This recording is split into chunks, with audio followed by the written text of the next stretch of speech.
Here in this video, I want to show you the structure of ethane and also the conformations of ethane. Ethane, the 2-carbon alkane, is composed of 2 methyl groups with overlapping sp3 hybrid orbitals forming a sigma bond between them. So as you see here, we have C to C carbon-carbon bonds, and we have 3 hydrogens here and 2 hydrogens here.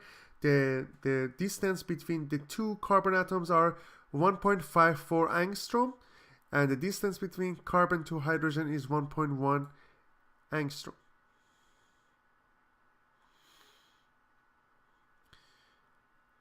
The 2 methyl groups are not fixed in a single position, but are relatively free to rotate about the sigma bond connecting the 2 carbon atoms.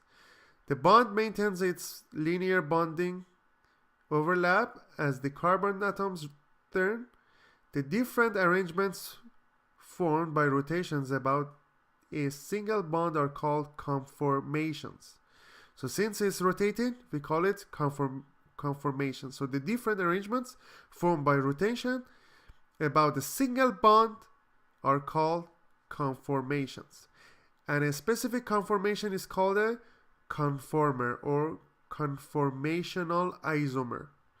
Pure conformers cannot be isolated in most cases because the molecules are constantly rotating through all the possible conformation. So as we see here, we have these two conditions. On the left hand side we have linear overlap of sigma bond, and on the right hand side we have overlap maintained. So that's rotating. That's basically, as you can see here, the two different compositions we have in this example.